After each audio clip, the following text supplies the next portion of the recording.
The EAS GNC Live Well 300 is brought to you by General Nutrition Centers. Live well with GNC, the official vitamin store of NASCAR. And by Suzuki, maker of innovative motorcycles and all-terrain vehicles. There'll be 15 laps to go at Daytona. In the NASCAR Busch Series portion of Speed Weeks 2002, Dale Earnhardt Jr. on quite old tires compared to those that are chasing him. He's got to try and hold off Jimmy Spencer and Michael Waltrip. Green flag. I think Spencer's going to try to make a move quick because I think he knows Michael's going to drop him as soon as he can. And you see Jimmy lay back just a little bit in the one car. Spencer trying to get him a good run off that second corner and make the move on the backstretch. Stacy Compton in the 59 is the first car one lap down to the inside. He's in 23rd place. And that could mess up Jimmy Spencer's plans. I got a flat tire. Is that Jimmy Spencer saying he's got a flat? It is. Here comes Michael Waltrip to his inside. Spencer's going to slide up the track, Dave.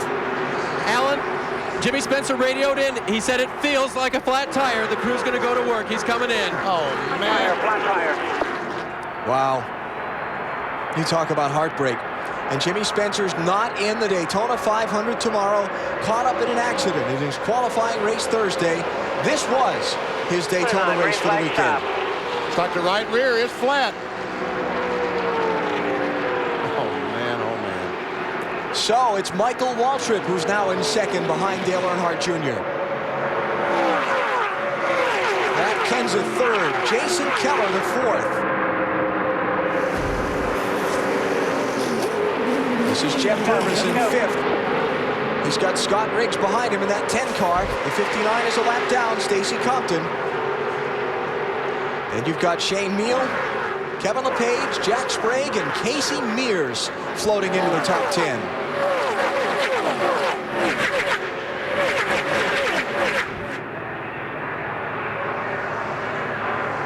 And Jimmy Spencer is going to get a stop-and-go penalty. I was afraid of that. When he left pit road, the right side tires were still on the outside half of the pit box. That is a violation of the pit rules. You got to bring those tires back before you let the car go. Oh, Andy was speeding leaving pit road too. Other than that, he did everything right. Mike McLaughlin. Pavement, Mike, pavement. He's got the car back on the race. Well, he had the car back on the racetrack after that early accident, but obviously Mike trying to limp it back to the garage, it would appear. Last time at this racetrack, had a very similar situation, different cars. The Pepsi 400 last July. Michael Waltrip pushed Dale Earnhardt Jr. home to the victory. And I'm sure that Junior is saying, all right, Michael, one more time. And I'm sure that Michael is saying, hey, it's my turn. Tell you the difference between that and this. Michael Waltrip owns this car. That is a difference in paydays for the team owner and the driver if he finishes second instead of first. To pit road, Matt. Well, we talked earlier in the show about Dale Earnhardt Jr.'s strategy. Just go with gas only and save a set of tires for a later caution. Well, they got the caution. The problem, hardly anybody pitted. They didn't want to give up all that track position. And then they started thinking about it. Richard Childress says stay out because you don't want to give up the track position. But then Junior said, look, he goes, if I've got 15 laps to go, he says it'll only take me 8 laps to go from 15th to 1st. He goes, I can do it or just stay out and just whoop up on him. What do you want to do? And they said, okay, pit. Unfortunately, he'd already passed the entrance to pit road. Now he's going to have to hold off his Winston Cup teammate, Michael Waltrip. To Dave. Matt, Michael Waltrip's 99 is the best it's been all day. It may be tough to hold off, but I just talked with Bobby Kennedy, the crew chief, and Bobby said that Junior radioed in and said, hey, don't let the 99 forget who helped him get his lap back. So who knows? Michael may defer to Junior. Marty? Well, Matt Kenseth was worried about his tire going down, and he made contact with Jimmy Spencer. That's why Spencer's tire went down a little bit before that wreck happened last time. Matt's car continues to be a little bit tight, so he works better in the high lane, but he needs Jason Keller to go with him. That's his only hope to win the race. And we talked a lot about this about last year, about letting guys get their lap back. Yeah. Eventually, in one of these races that's going to bite one of these leaders for letting a guy get his lap back, he's going to come back and beat you. All right, Tony, 10 laps to go. You're Michael Waltrip, you're Matt Kenseth. What do you do if you're in each of those situations? If you're Matt Kenseth, you're kind of stuck right now knowing that Michael Waltrip and Junior are teammates. But I don't know. I don't know what Michael's thinking right now. I mean, he's got an opportunity to win the race, but at the same time, like you said, Junior was the guy that did help him get his lap back. So, you know, it's a hard decision for Michael, but, you know, whatever decision he makes today, that may affect what happens tomorrow also. Ooh, there's a good point. But I tell you guys, in these top 4 cars we see right here, I don't think there's anybody wants this victory any more than Dale Earnhardt Jr. in the 3 car. And after all, this is Richard Childress's car. This is the 3. This is basically the car that he thinks that his daddy drove for, what, 20 years. He really, really wants this one. I'll tell you what, if he can win this thing on the tires as old as they are, he'll be able to take that set and they'll cut Social Security before this race is over. Junior last stop for tires at lap 57. At lap 111 now. A lot of waving going on in that 3 car right now. Michael Waltrip backed up off turn 4 that time to get a run. What do you mean, a lot of waving? I think he's either waving Michael off or just telling Michael to stay in line. You get a lot of hand motions going on that Tony could tell you. There's a lot of, you know, just stay in line or come with me. There's a few others that I won't mention, but there's a lot of talking right now going on between these guys with hands. And it could be that Michael, if he gets too close to Junior going in, it could be making his car loose on the entry, so especially with the age of the tires. So, like you say, it's hard to tell what's exactly going through Junior and Michael's minds right now. Spoiler in this could be Jeff Purvis, running 5th right now in that 37 car. We haven't seen Jason Keller really with the muscle to get up there and challenge for the lead. But we know Purvis has the experience here at Daytona. He's won 2 ARCA races here.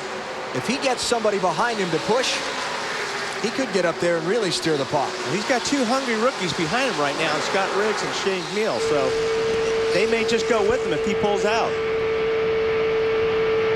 7 cars in that lead group.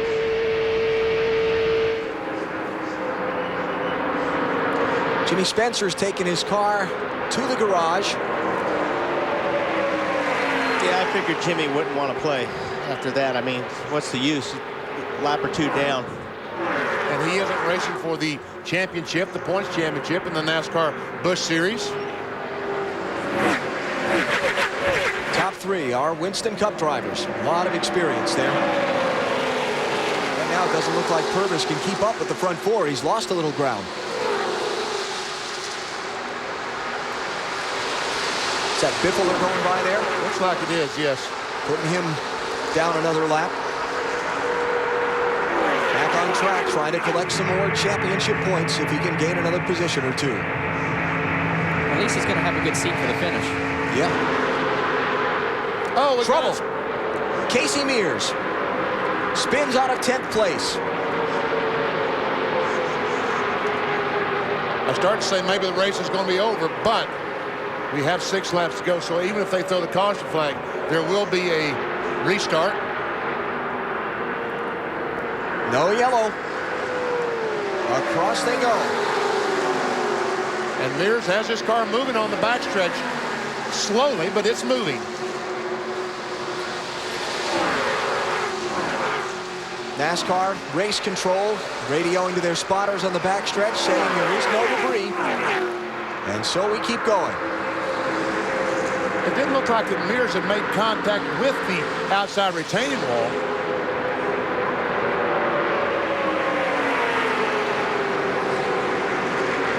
And the leaders will come by Casey Mears' car as he tries to limp back toward pit road. He'll be on their inside as they come down toward the start-finish line.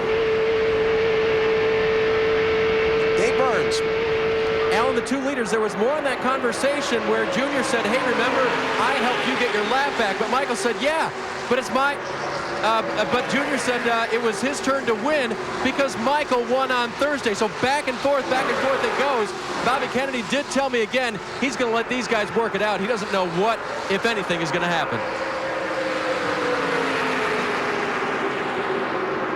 Tony, based on what we've seen so far this week with the Winston Cup cars, if Michael's going to try and make a move, he can't wait till the last lap to do it. He better be working on it right now. It takes a long time to get everybody in sync to where he has to get Matt Kenseth and everybody behind him all in sync to give him the run that he needs. And you can't just do it in one spurt. You have to do it 3 or 4 times to get everybody synced together to where you can get that big run. If you're third in line, is it easier to go with the guy that's second now or pull up with the guy that's leading? I think I'd have to take a chance with the guy that's second right now. If he pulls down, he's going to have the momentum. A little bit of blocking here. Matt Kenseth looking under Michael Waltrip. I think it also depends on what the guy behind you is going to do. Exactly. Michael gives him room. But now Michael comes back. Uh-oh. Oh, Jeff Purvis spins out of 5th. This is the race back to the finish if they throw the yellow. So far, no caution. No caution yet. Watching the starter stand. Watching as Dale Earnhardt Jr. leads Michael Waltrip off the corner. No yellow flag. 2 laps to go. Call from the backstretch says clear over here. Jeff Purvis loses a top 5 finish. Who's next?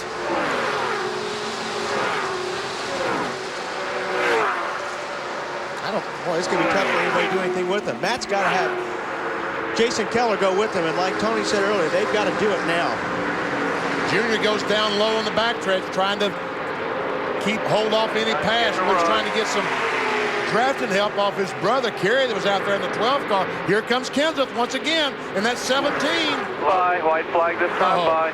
Michael Waltrip leaving that inside lane tantalizingly open as they come to the white flag.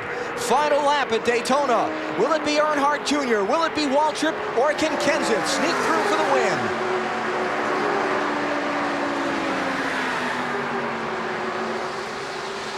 Kenseth has had 2 looks underneath Michael Waltrip. But Waltrip has not yet made a bid on Earnhardt Jr.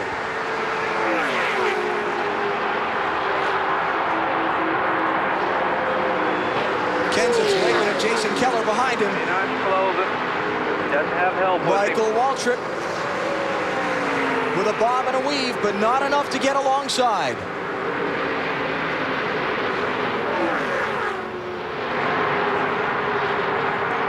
Driving a Richard Childress number 3, made famous by his father.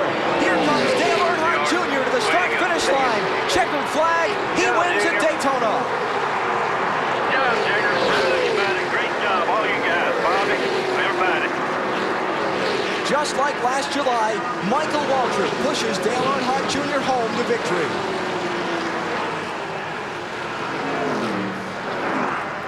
Little congratulatory donut there. Put an Oreo on the door. Oh, very good. Yeah, thank you. Very good. Kenseth and Earnhardt Jr. in the NASCAR Busch Series had so many great finishes. Matt Yoakum. Well, Bobby Leslie and Bobby Hutchins hugging, trying to get in here. I'll tell you what, a very special and a very hard win today. It's kind of like home. It's an RCR car with a 3 on it and an Earnhardt going to victory lane with us. It's awesome. We got to thank Oreo and Ritz and Nabisco for what they've done for us this week. This guy right here, Bobby Leslie, put this baby in victory lane. Bob, do you ever think those old tires would hold up like that and let him go to victory lane? When you got Dale Earnhardt driving it, it'll hold up. He did a great job. Great job. A big and very special win down here in the 3 pit. Dale Jr. wins his first Busch race at Daytona. Will Lynn, Danny Lawrence giving Bobby a hug. People that work with Dale Earnhardt for years and years and years. What a treat it'll be for them. Oh, this is so special for that whole crew and the driver. Uh-oh. Here we go. Good thing he's doing that on the grass. I don't think there's much rubber left on those things too on the pavement. Remember this scene?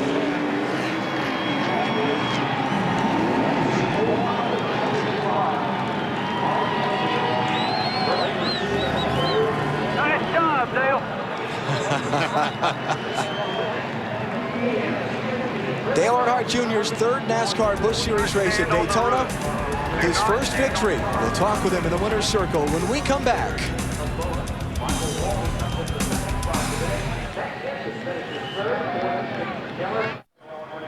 Welcome to the Autotrader.com post-race show on TNT, our follow-up coverage of today's NASCAR Busch Series victory by Dale Earnhardt Jr.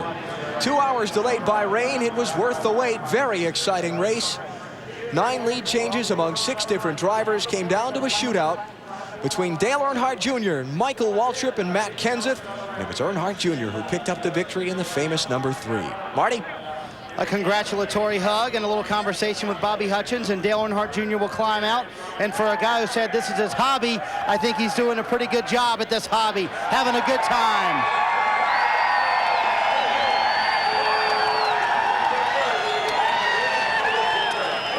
I'm so surprised at all the liquid refreshment flying. Go ahead, get everybody wet. Oh, here comes the mosh pit dive.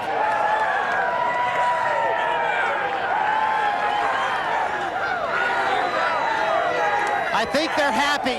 Welcome back to Daytona's Victory Lane. Feel as good the second time? Good job, buddy. Yeah, that's awesome. I think the party's going without you. They're wide open, man. Tell us about the race. That looked like a lot of fun. It was. I was real happy. Thank you, Richard Childress, Teresa Earnhardt, Oreo, Nabisco, Ritz Crackers. Everybody put this together. This was a special deal. This was for fun, you know, and this is what's supposed to happen. I mean, this is just for a good time. And I'm telling you what, winning, I didn't have all the confidence in the world we was going to win, but we stayed out there on old tires, and up front I could keep the car free. But this is good. This is great. Number 3 back in Victory Lane. Tell us about those old tires from lap 57 to the end of the race. Is that a premonition of tomorrow, maybe? I just drove as hard as I could. I had my buddy Michael behind me, and I know how bad he was wanting to win this race. But just imagine if it was a Daytona 500, Michael. So I want to thank him. Matt Kenseth helped me a lot. I think Matt might have been helping me keep Michael behind me. I don't know, but it's hard to tell what was going on back there at the last few laps. And I just trying to keep on the bottom of my car. I had a lot less gear than everybody else, and it would lead real good. When I got side by side with people, I had a tough time, but I led real good. But it worked out. I mean, good job, Bobby Hutchins, like I said, Rich Childress, all these guys, Anheuser-Busch, you know, for letting me get out of red for a little bit and do something a little different, a little unique. And it's a good tribute, you know. I mean, I try to downplay everything about the number 3 and my father and everything, but winning the race, now I don't know if I want to downplay. Now, what does it mean to you to bring the number 3 Richard Childress car back to Victory Lane, especially at Daytona? I know Daddy would be real happy. I know Richard must be happy about this. All the guys at RCR that miss my father dearly, I'm sure this is a good time for them. You know, one last hurrah, I guess. One last hurrah, maybe our big hurrah tomorrow. His father brought the number 3 car to Victory Lane 32 times at Daytona. Today, Dale Jr. makes it trip number 33 for the number 3 car at Daytona. Let's climb in and ask Richard a question real quick. Richard, the 3 car of Richard Childress Racing back in Victory Lane at Daytona. What a special feeling. Yeah, this is where it belongs. These guys work so hard. Dale drove his heart out today. I mean, what can you say, you know? I'm just so proud of what this young man's been able to do. All right, everybody celebrating, and Teresa in with a hug. Teresa Earnhardt, stepmother of Dale Earnhardt Jr. as the number 3 is back in Victory Lane at Daytona. Dave Burns.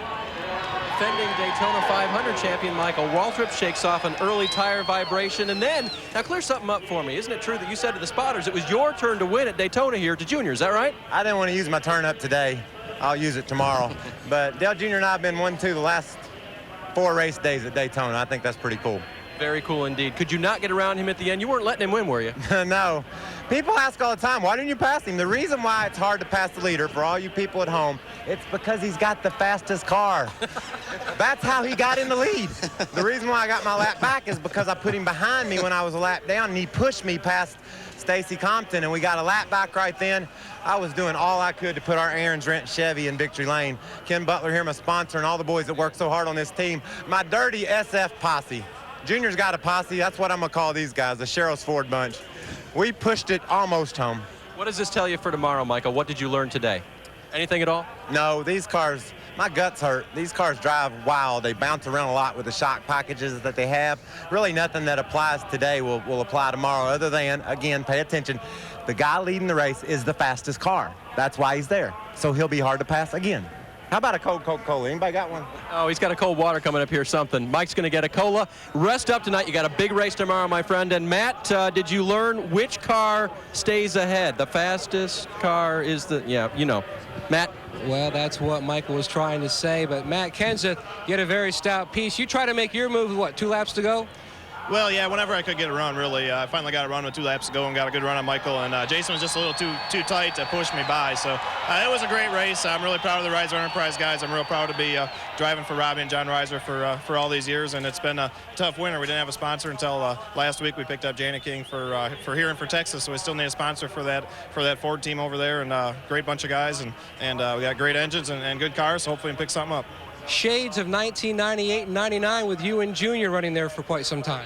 Yeah, I had a good time with him. For a while there, he was waving at me like he thought I was going to try to pass him, but I was basically just trying to block the 60 behind me. He was faster than me, and I was just going to stay with that 3 car. So I was hoping something was going to shake out where the 99 and 3 got side by side at the end. That would have been fun, but I had a lot of fun battling him. He's a great friend of mine. I have a lot of fun racing with him, and plus he helped keep me on the lead lap. And Bill, just like the old days on the cool-down lap, Matt pulled up alongside and gave him a few donuts along the door. Absolutely. Well, Tony, wow. That was some great racing. It was a great race, you know, to see Jimmy Spencer and Dale Earnhardt Jr., Michael Walter, Matt Kenseth, all those guys dicing it up front. It makes me wonder what's going to happen tomorrow in our big race. What is going to happen tomorrow? I don't know. I wish I knew that. Are you going to change tires with 60 to go? I'm going to have to. I don't think I can make my car drive that good for that many laps on a set of tires, but it makes you think about what we're going to do for tire strategy tomorrow, whether to take 2, maybe take 4, or don't take any at all now. Yeah. This was a blast. Thanks for joining us. We look forward to seeing you later this season on TNT. We've had a blast, guys. All right, Tony Stewart starts 6th tomorrow in the 44th running of the Daytona 500. Dale Earnhardt Jr. goes to victory lane today, and tomorrow he will try and do the Daytona sweep for just the 3rd time since the inception of the Busch Series. Michael Waltrip, Matt Kenseth, Jason Keller, great run for Mule in the 47. Scott Riggs and the 10 car also had a great run. Randy LaJoie, former champion, started 3rd, slipped to 7th. David Green had promise, but ended up 18th. Stacy Compton back in the 20th spot. Jeff Purvis spun out of competition late in the race. Greg Biffle had trouble midway through the event. Jimmy Spencer was a contender for victory until he had a tire go down late in the race. And the rest of these guys with disappointing days here at Daytona. Most of them will regroup and head to Rockingham next week. Joe Nemechek started 1st and finished 43rd. Dale Earnhardt Jr. in victory lane at Daytona.